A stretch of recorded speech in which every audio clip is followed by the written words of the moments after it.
Assalamualaikum warahmatullahi wabarakatuh. Kami dari kelompok 9 akan membahas tentang dana pensiun syariah, mata kuliah bank dan lembaga keuangan syariah. Dan kelompok kami terdiri dari yang pertama Umi Hani Handayani, Zina Lailatul Munawaroh, dan Sofa Rodo Istifaiyah.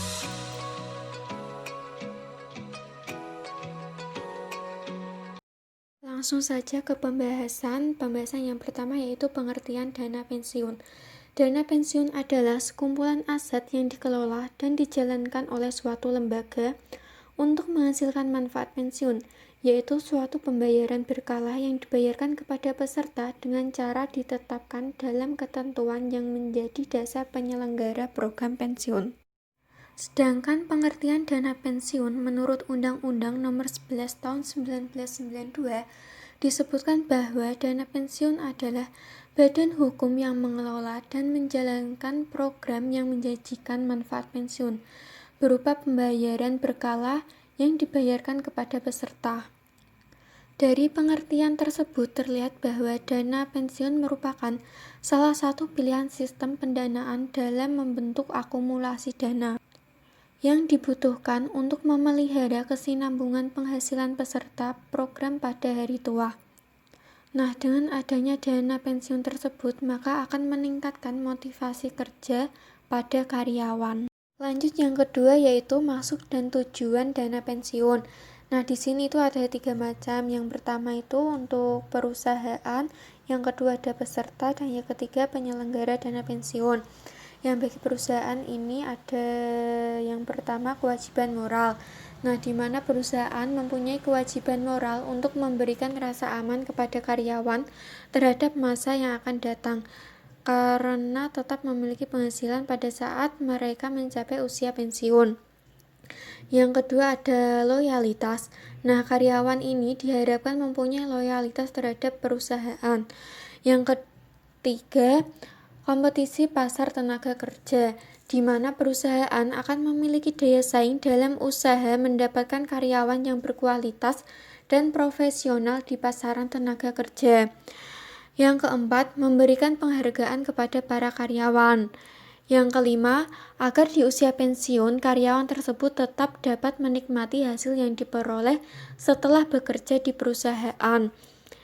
Yang keenam, meningkatkan citra perusahaan di mata masyarakat dan pemerintah. Yang kedua yaitu peserta.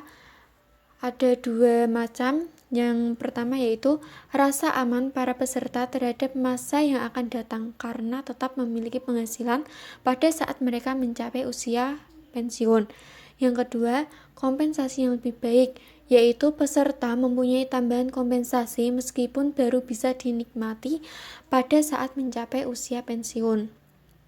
Yang ketiga, penyelenggara dana pensiun. Di sini ada 3 jenis. Yang pertama yaitu mengelola dana pensiun untuk memperoleh keuntungan. Yang kedua, turut membantu dan mendukung program pemerintah. Yang ketiga, sebagai bukti sosial terhadap para peserta. Pembahasan yang ketiga yaitu tentang manfaat dana pensiun dan sistem pembayaran dana pensiun. Yang pertama yaitu manfaat dana pensiun. Nah, di sini manfaat dana pensiun itu juga ada 3. Yang pertama yaitu bagi pegawai atau peserta. Nah, terdapat beberapa manfaat yang dapat dinikmati oleh peserta program pensiun. Di antaranya yaitu jaminan kesinambungan, penghasilan, disiplin menabung, dan fasilitas perpajakan. Nah, dari ketiga manfaat tersebut, yang paling diharapkan dari peserta program pensiun adalah adanya jaminan kesinambungan penghasilan, yaitu peserta program pensiun akan senantiasa mendapatkan penghasilan tiap-tiap bulannya walaupun mereka sudah tidak bekerja lagi di perusahaan. Yang B, manfaat program pensiun bagi perusahaan. Nah, manfaat program pensiun bagi perusahaan ini terdiri dari yang pertama, mempertahankan pekerja yang berkualitas, membangun citra positif, dan membentuk iklim kerja yang kondusif. Dan yang C yaitu manfaat program pensiun bagi negara. Nah, dengan adanya program pensiun ini memberikan manfaat yang besar bagi negara. Dengan adanya program pensiun, negara tidak perlu lagi atau harus menyediakan dana untuk kesejahteraan para pekerja yang telah memasuki masa pensiun, karena mereka telah memperoleh pensiun secara rutin sehingga dapat membiayai kebutuhan mereka sendiri. Sistem pembayaran dana pensiun. Ada dua jenis pembayaran uang pensiun yang bisa dilakukan oleh perusahaan, baik untuk program pensiun manfaat pasti maupun program pensiun iuran pasti. Yang pertama, program pensiun manfaat pasti, yaitu pembayaran pensiun sekaligus dilakukan oleh perusahaan dengan pertimbangan antara lain: satu, perusahaan tidak mau pusing dengan karyawan yang sudah pensiun. 2. Untuk memberikan kesempatan kepada pensiun agar mengusahakan uang pensiun yang diperolehnya untuk berusaha, karena biasanya penerimaan pensiun sekaligus uangnya dalam jumlah besar. 3. Karena permintaan pensiun itu sendiri. Perhitungan menggunakan rumus sekaligus bagi PPMP, yaitu manfaat pensiun sama dengan faktor penghargaan dalam desimal dikali masa kerja dikali penghasilan dasar pensiun bulan terakhir atau rata-rata beberapa bulan terakhir. Sedangkan perhitungan dengan rumus bulanan bagi PPMP, yaitu manfaat pensiun sama dengan faktor penghargaan dalam persentase dikali masa kerja dikali penghasilan dasar pensiun bulan terakhir atau rata-rata beberapa bulan terakhir. Dalam hal manfaat pensiun dihitung dengan menggunakan rumus bulanan, besar faktor penghargaan per tahun masa kerja tidak boleh melebihi 2,5%, dan total manfaat pensiun tidak boleh 80 kali penghasilan dasar pensiun.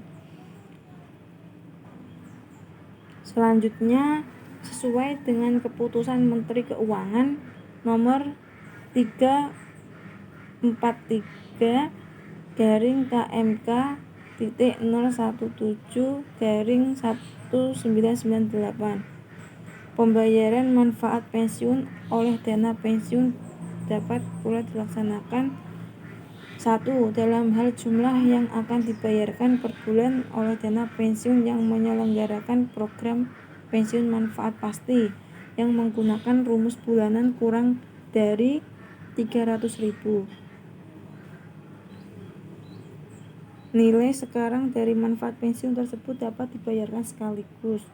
2. Dalam hal manfaat pensiun yang menjadi hak peserta pada program pensiun manfaat pasti yang menggunakan rumus sekaligus lebih kecil dari 36 juta, manfaat pensiun tersebut dapat dibayar sekaligus.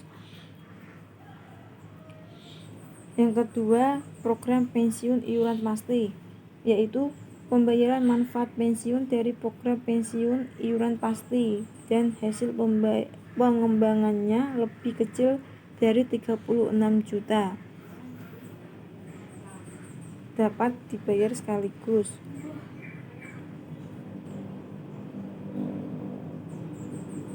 Perhitungan menggunakan rumus sekaligus bagi PPIP, yaitu iuran pensiun sama dengan 3 kali faktor penghargaan per tahun dalam desimal dikali penghasilan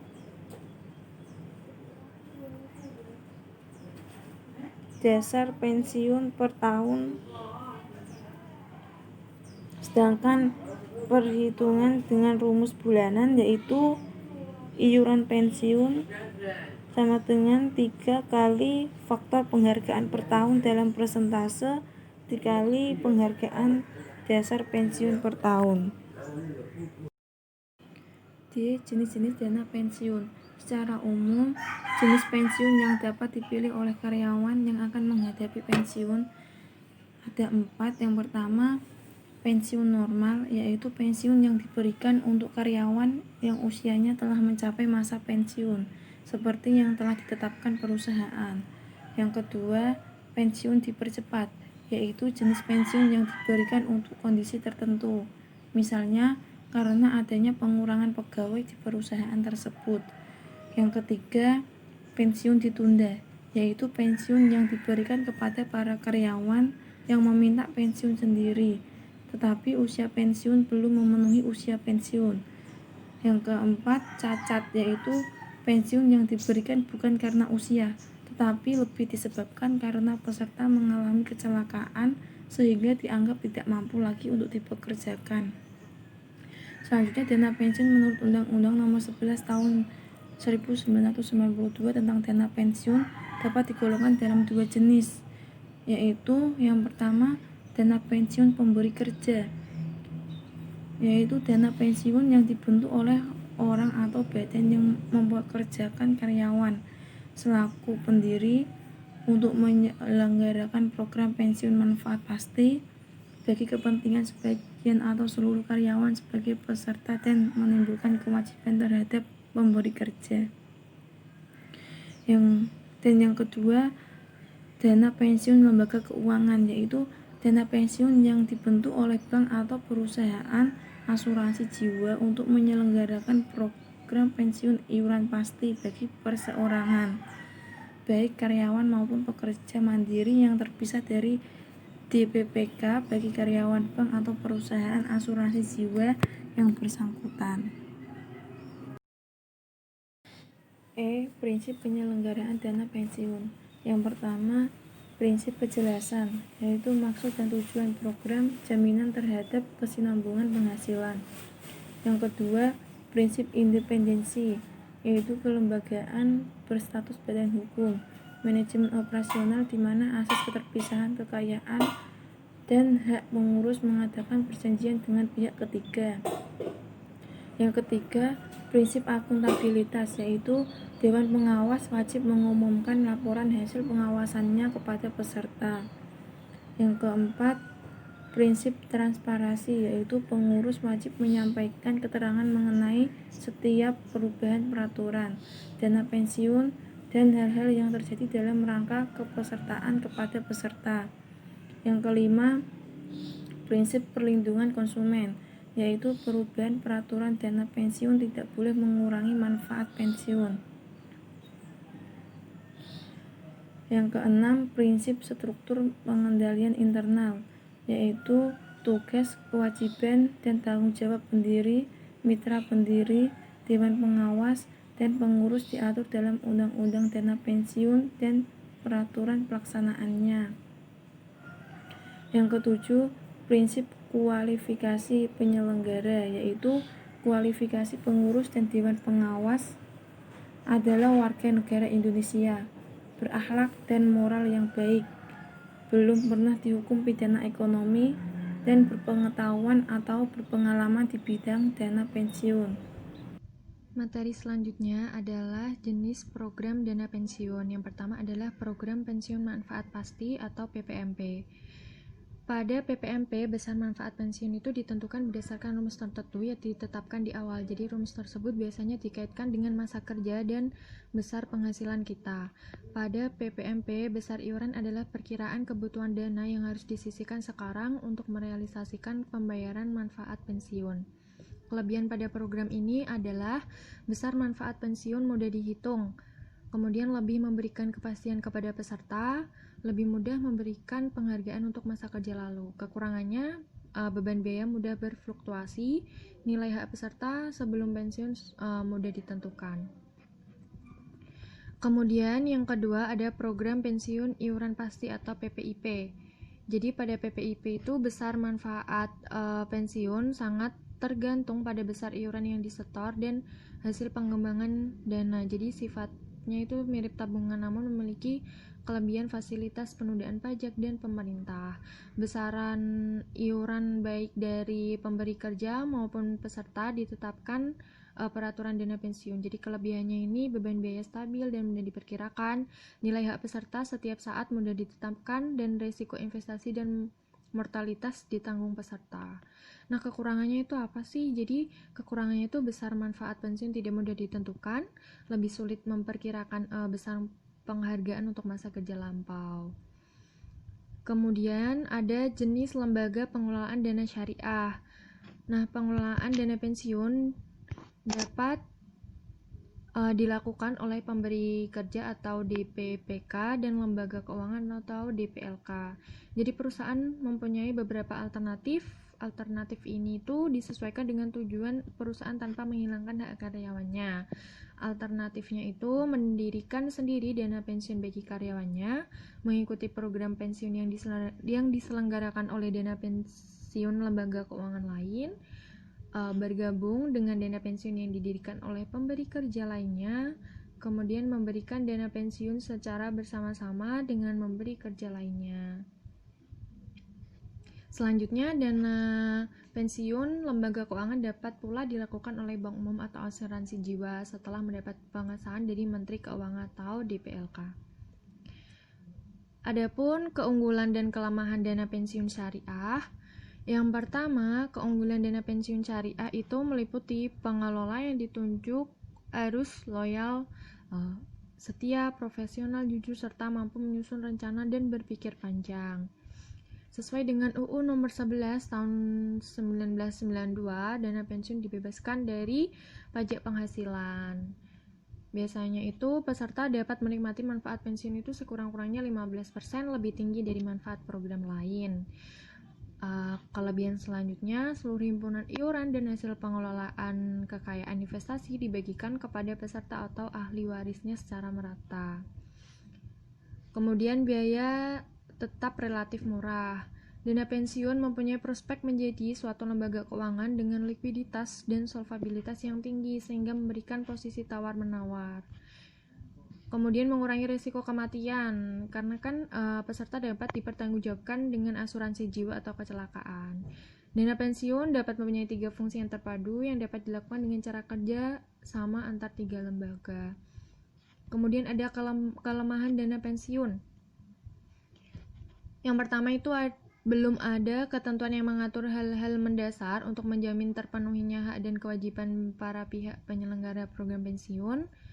Kemudian pengelolaan dana pensiun itu masih banyak yang kurang profesional.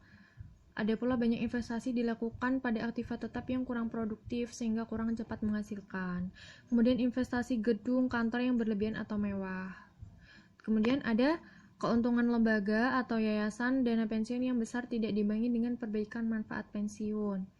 Nah, kekurangan yang terakhir itu beberapa program pensiun masih membedakan jumlah manfaat pensiun untuk kalangan pensiunan janda, duda, dan anak yatim piatu dari para pensiunan. Nah, sekian materi dari kelompok kami, kurang lebihnya kami mohon maaf. Terima kasih.